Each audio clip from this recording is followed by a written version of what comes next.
Hello friends, അപ്പോൾ ഈ video ഞാൻ ക്രിസ്മസിന് കുറച്ച് മുന്നേ എടുത്തതാണ്. ഇപ്പോഴാണ് എനിക്ക് അപ്ലോഡ് ചെയ്യാൻ പറ്റിയത്. അപ്പോൾ ഞാൻ എൻ്റെ ഫ്രണ്ട് ശരണ്യെ ഞങ്ങളൊന്ന് പുറത്ത് പോവുകയാണ്. അപ്പോൾ അവൾ കുറേ നാളുകൾക്ക് ശേഷം ഷെഫീൽഡിലോട്ട് വന്നേക്കുവാണ്. അപ്പോൾ ഞങ്ങൾ ഓർത്തു എന്നാൽ നമുക്കൊന്ന് തെണ്ടി നടന്നാലോ എന്ന്, ഷെഫീൽഡിലും സിറ്റി സെൻറ്ററിലും ഒക്കെ.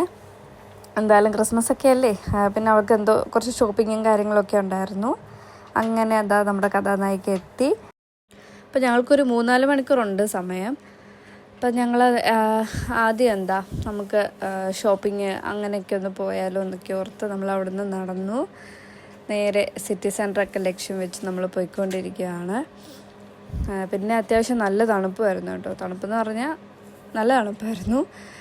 ഫുൾ കവേർഡ് അല്ലെങ്കിൽ നമ്മൾ മരവിച്ച് പോകും. പിന്നെ അവൾക്ക് കുറച്ച് ഫോട്ടോസും കാര്യങ്ങളൊക്കെ എടുക്കണമെന്ന് പറഞ്ഞു. എന്തായാലും ക്രിസ്മസ് ഒക്കെ അല്ലേ, അപ്പം നമുക്ക് കുറച്ച് ഫോട്ടോസൊക്കെ എടുക്കാമെന്ന് ഓർത്തു. അപ്പം നമ്മളിതാ യൂണിവേഴ്സിറ്റിയുടെ അതുവഴി ഇങ്ങനെ നടന്നു വന്നപ്പോഴത്തേക്കും പണ്ടത്തെ ഓർമ്മകളൊക്കെ ഇങ്ങനെ പറയുമായിരുന്നു. എന്ത് കാര്യം വന്നാലും നമ്മൾ സ്പോട്ട് പറയുന്നത് യൂണിവേഴ്സിറ്റി ആയിരുന്നു എല്ലാ കാര്യങ്ങൾക്കും. പിന്നെ ഞങ്ങൾ മിക്ക ക്ലാസ്സിനും ഒന്നിച്ചുമായിരുന്നു. എൻ്റെ വേറെ ഫ്രണ്ട്സിനൊക്കെ വേറെ ഡേ കാര്യങ്ങൾ സമയമൊക്കെ ആയിരുന്നു. എന്നാലും ഇവളെ ഉള്ളായിരുന്നു എനിക്കൊരു കൂട്ട്. അതായത് നമ്മളങ്ങനെ TK Maxx പോകാമെന്ന് ഓർത്തു. ഇവളുടെ ഔട്ട്ഫിറ്റ് എനിക്ക് ഒത്തിരി ഇഷ്ടപ്പെട്ടായിരുന്നു, ശരണ്യയുടെ. കാരണം അവൾ ആ ജാക്കറ്റിനകത്ത് നല്ലൊരു ഡ്രസ്സ് ഇട്ടുകൊണ്ടാണ് വന്നേക്കുന്നത്. എന്തായാലും അടിപൊളിയായിരുന്നു. ഇത് ഗ്രീന്. പിന്നെ നമ്മൾ ഈ ക്രിസ്മസ് ട്രീയുടെ ഇവിടെ നിന്നും കുറേ ഫോട്ടോസൊക്കെ എടുത്തു. എന്തായാലും നല്ല അടിപൊളിയായിരുന്നു. പിന്നെ ഞാനും കുറച്ച് ഫോട്ടോസൊക്കെ എടുത്തു. ഞാൻ പക്ഷെ അത്ര നല്ല ക്രിസ്മസ് ഔട്ട്ഫിറ്റ് ഒന്നും ഇട്ടുകൊണ്ടല്ല ഇറങ്ങിയത്. കാരണം എനിക്ക് ആകെപ്പാടെ ഒരു പനിയുടെ ക്ഷീണം, അങ്ങനെ എന്തോ ഒരു അത്ര ഹെൽത്ത് അത്ര ഓക്കെ അല്ലായിരുന്നു. പിന്നെ ഞാൻ കുറച്ച് ദിവസം ആയില്ല ഇങ്ങനെയൊക്കെ പോയിട്ടെന്ന് ഓർത്തങ്ങ് ഇറങ്ങിയതേ ഉള്ളൂ. നമ്മൾ TKയിലെത്തി. ശരണ്യയുടെ കുഞ്ഞിൻ്റെ ബർത്ത്ഡേ ആയിരുന്നു. അപ്പോൾ കൊച്ചിന് ഉടുപ്പെടുക്കണം. പിന്നെന്താ അതേ ഉള്ളൂ മെയിനായിട്ട് മേടിക്കുക എന്നുള്ളത്. ഇവിടെ നിന്ന് ഞാൻ എൻ്റെ ക്രിസ്മസ്, അതായത് സീക്രട്ട് സാൻറ്റ, നമ്മുടെ ജോലി ചെയ്യുന്നിടത്ത് സീക്രട്ട് സാൻറ്റ, ആ ഗിഫ്റ്റ് ഇവിടെ വന്നിട്ടാണ് കേട്ടോ മേടിച്ചത്. അത്യാവശ്യം വലിയ കുഴപ്പമില്ലാത്ത പൈസയ്ക്ക് നമുക്ക് സാധനങ്ങളൊക്കെ കിട്ടും. നല്ലതായിരുന്നു. നല്ല ഓഫറും കാര്യങ്ങളും ഒക്കെ ഉണ്ടായിരുന്നു. അപ്പോൾ അവിടുത്തെ നാട്ടിൽ പോകുമ്പോഴത്തേക്കിനും ഇവിടെ നിന്നൊക്കെ നമ്മൾ കുറേ സാധനങ്ങൾ വന്ന് മേടിച്ചായിരുന്നു. ഈ ബോഡി സ്ക്രബ്ബ്, അതേപോലെ തന്നെ ഹാൻഡ് വാഷ് കാര്യങ്ങളൊക്കെ കുറേ ഉണ്ട്. അതുകൊണ്ട് നല്ല അടിപൊളി ബാഗിൻ്റെ കളക്ഷൻസ് ഉണ്ട്. അപ്പോൾ ഞാൻ ഇവിടെ വന്നിട്ട് എനിക്ക് കിട്ടിയ ആൾക്ക് ഞാനൊരു നല്ലൊരു ഹാൻഡ് ബാഗാണ് മേടിച്ചു കൊടുത്തത് ഗിഫ്റ്റായിട്ട്. അങ്ങനെ അവിടുന്ന് നമ്മൾ പിന്നെ സിറ്റി സെൻറ്ററിലോട്ട് നടന്നു. അറിയാലോ, നമ്മുടെ ക്രിസ്മസ് ആയിക്കഴിഞ്ഞാൽ പിന്നെ പറയണ്ട, ഒരുപാട് സാധനങ്ങളൊക്കെ വരും. ഫുഡ് ഐറ്റംസ് ആണെങ്കിലും ഇതേപോലത്തെ കുട്ടികൾക്കുള്ള കാര്യങ്ങളൊക്കെ ആണെങ്കിലും ഇഷ്ടംപോലെ കാണുമല്ലോ. അപ്പം ഞങ്ങൾ ഇതിൻ്റെയൊക്കെ ഫ്രണ്ടിൽ നിന്ന് ഫോട്ടോസൊക്കെ എടുത്തു, വീഡിയോസൊക്കെ എടുത്തു. അങ്ങനെ പോയിക്കൊണ്ടിരിക്കുക. ഇത് കയറിയാലോ എന്ന് ഒരു ആലോചന ഉണ്ടായിരുന്നു. പിന്നെ ഞങ്ങൾ ഓർത്തു വേണ്ട, കുറച്ച് അങ്ങോട്ട് നടക്കാമെന്നൊക്കെ ഓർത്തു. അപ്പോൾ എന്തുകൊണ്ടും നല്ല അടിപൊളി ഒരു ദിവസമായിരുന്നു. ഞങ്ങളിങ്ങനെ പകുതി മനസ്സോടെ നിൽക്കുക, നമുക്കൊരു കൈ നോക്കിയാലോ എന്നൊക്കെ. പിന്നെ ഞങ്ങൾ കയറിയില്ല. പിന്നെ നടന്നു പോകുന്ന വഴിക്ക് ഞങ്ങൾ പള്ളിയിൽ കയറാൻ ഓർത്തു. പള്ളിയിൽ കയറി. ഈ പള്ളിയിൽ ഇവിടെ ആയിരുന്നപ്പോൾ നമ്മളിവിടെ വരുമായിരുന്നു. അങ്ങനെ ഇവിടുന്ന് മാറിയ പിന്നെ, അതായത് ഷെഫീൽഡിൽ നിന്ന് മാറിയ പിന്നെ നമ്മളധികം ഈ പള്ളിയിലൊന്നും അങ്ങനെ വരാറില്ലായിരുന്നു. പിന്നെ നമ്മുടെ ഷെഫീൽഡ് ക്രിസ്മസ് മാർക്കറ്റിലോട്ട് വന്നു.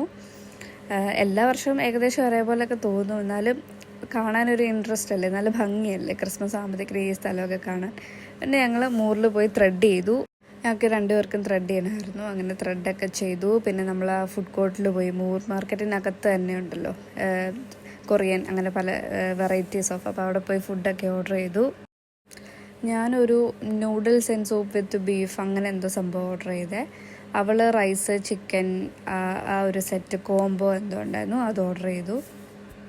അങ്ങനെ ഞങ്ങൾ വിശേഷങ്ങളൊക്കെ പറഞ്ഞിങ്ങനെ ഇരിക്കുമായിരുന്നു. ഫുഡ് നമ്മൾ വെയിറ്റ് ചെയ്തിരിക്കണം, ഒരു 5-10 മിനിറ്റ് എടുക്കും. ഇവിടെ എന്ന് പറഞ്ഞാൽ എല്ലാ ദിവസവും ഒരേപോലെ തോന്നാറില്ല നിനക്ക്? ജോലിക്ക് പോകുന്നു, വരുന്നു, ഉറങ്ങുന്നു, പോകുന്നു. അപ്പം ഇടയ്ക്കെങ്കിലും ഒരു റിലാക്സേഷൻ കിട്ടണേ ഇതേപോലെ ഒന്ന് പുറത്ത് പോകണം, അല്ലെങ്കിൽ ഭയങ്കര ബോറായി പോകും ലൈഫ്. മിക്കവാറും ഇവിടെ ഒരു ലൈഫ് ഇല്ലെന്ന് തന്നെ പറയാം അല്ലേ?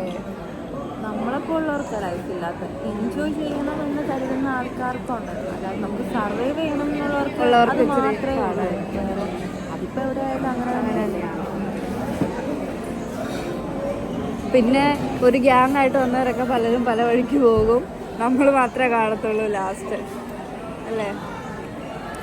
കാര്യം എല്ലാവരുടെയും ഒരു എന്താ പറയുക, മോട്ടീവായാലും അല്ലെങ്കിൽ എല്ലാവരുടെയും ഒരു ഫോക്കസ് എന്ന് പറയുന്നത് നമുക്ക് എങ്ങനെയെങ്കിലും ഇവിടെ ഒന്ന് സെറ്റിൽ ആവുക എന്നുള്ളതല്ല. അപ്പോൾ എല്ലാവരും ഒരേ വിഷനോട് കൂടിയാണ് അവിടെ വരുന്നത്. അപ്പോൾ അങ്ങനെ വരുമ്പോൾ നമുക്ക് ആരെയും കാണും നമുക്ക് വിചാരിച്ചിരിക്കാനൊന്നും കഴിയില്ല. എല്ലാവരും അവനവനെ വരുന്ന സമയമാകുമ്പോൾ പോകും. നമ്മളായാലും അങ്ങനെ തന്നെ, നമ്മൾ കിട്ടിക്കഴിഞ്ഞാൽ നമ്മൾ നിൽക്കത്തില്ല. ഞങ്ങളിതേ ഫുഡ് ഓർഡർ ചെയ്തിട്ട് വെയിറ്റ് ചെയ്തിരിക്കുക. അപ്പോൾ ഫുഡ് കഴിച്ചിട്ട് ഞങ്ങൾ ടാറ്റ പറയും അല്ലേ. എനിക്ക് നാളെ ഷിഫ്റ്റ് ഉണ്ട്. നിനക്കോ? നമ്മുടെ ഫുഡ് വന്നിട്ടുണ്ട്. അപ്പോൾ ഈ സൂപ്പാണ് ഞാൻ ഓർഡർ ചെയ്തത്. റൈസും ചിക്കനും ഒക്കെ അവളും ഓർഡർ ചെയ്തു. നമുക്ക് ഇഷ്ടപ്പെട്ടു കേട്ടോ, നല്ല ഫുഡായിരുന്നു. പിന്നെ കുറച്ച് ദിവസം കൂടി ഇങ്ങനെ കുറച്ച് നടന്നതിൻ്റെ ഒരു പ്രശ്നമുണ്ട്. അത് ഗ്യാസ് കയറിയിട്ട് നമുക്കിത് കംപ്ലീറ്റ് ചെയ്യാൻ പറ്റില്ല. ഭയങ്കര എന്തോ പെയിൻ പോലെ വന്നു വയറിന്. ഫുഡിൻ്റെ പ്രശ്നമല്ല, അത് നേരത്തെ ഉണ്ടായിരുന്നു. പിന്നെ ചെറിയൊരു പനിക്കോളൊക്കെ ഉണ്ടായിരുന്നു. എന്നാലും സൂപ്പ് കഴിക്കുമ്പോൾ അറിയാമല്ലോ, നല്ല ചൂടായിരുന്നു. തൊണ്ടയ്ക്കൊക്കെ നമുക്കൊരു ആശ്വാസം കിട്ടും. നല്ല അടിപൊളി, എനിക്ക് ഒത്തിരി ഇഷ്ടപ്പെട്ടു. ഇനി പോയാലും നമുക്ക് ഓർഡർ ചെയ്യാൻ തോന്നുന്ന രീതിയിലുള്ള ഫുഡ് തന്നെയായിരുന്നു. അങ്ങനെ നമ്മൾ വർത്തമാനമൊക്കെ പറഞ്ഞു ഫുഡൊക്കെ കഴിച്ചുകൊണ്ടിരിക്കുകയാണ്. പിന്നെ ഒരു മണിക്കൂറുണ്ടെന്ന് തോന്നുന്നു അവളുടെ ട്രെയിനിന് അവൾ തിരിച്ചു പോകും. അപ്പോൾ നമ്മുടെ കാര്യങ്ങളെല്ലാം എന്തായാലും നടന്നു. വന്നതിൻ്റെ ഷോപ്പിംഗ് നടന്നു. പിന്നെ മൂറിൽ വന്നു, ബീഫ് മേടിച്ചു, പിന്നെ ത്രെഡ് ചെയ്തു. അങ്ങനെ നമ്മുടെ പരിപാടികളും കാര്യങ്ങളെല്ലാം കഴിഞ്ഞു. പിന്നെ ഞങ്ങൾ ഫുഡൊക്കെ കഴിച്ചിട്ട് റെയിൽവേ സ്റ്റേഷനിൽ എത്തിയിട്ടുണ്ട്. അപ്പോൾ അവിടെ ഇരുന്നും ഞങ്ങൾ കുറച്ച് നേരം വർത്തമാനമൊക്കെ പറഞ്ഞു, സെൽഫിയൊക്കെ എടുത്തു.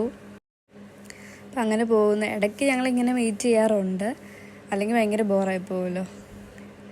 ഞങ്ങൾ ത്രെഡ് ചെയ്ത് കുറച്ച് നാൾ കൂടി ത്രെഡ് ചെയ്തിട്ട് മുഖത്തിനൊക്കെ ആകെ ഒരു വ്യത്യാസമൊക്കെ ഫീൽ ചെയ്യുന്നുണ്ടായിരുന്നു. ഞങ്ങളിങ്ങനെ വർത്തമാനമൊക്കെ പറഞ്ഞുകൊണ്ടിരിക്കുക. പിന്നെ ഞാൻ തിരിച്ചു പോകാൻ വേണ്ടി ക്യാബ് ബുക്ക് ചെയ്താലോ എന്നൊക്കെ ഇങ്ങനെ ഓർത്തു. പക്ഷേ ഹസ്ബൻഡ് വരും, അവൻ വന്ന് പിക്ക് ചെയ്യാമെന്ന് പറഞ്ഞു. സോ അവൻ വരുമ്പോഴത്തേക്കും ഷർണി എൻ്റെ കൂടെ വന്നു കുറച്ച്. അങ്ങനെ എന്നെ ആദ്യം കാറിൽ കയറ്റി വിട്ടിട്ട് അവൾ പോയത്, കാരണം അവളുടെ ട്രെയിൻ വരെ കുറച്ചുകൂടെ ടൈം ഉണ്ടായിരുന്നു.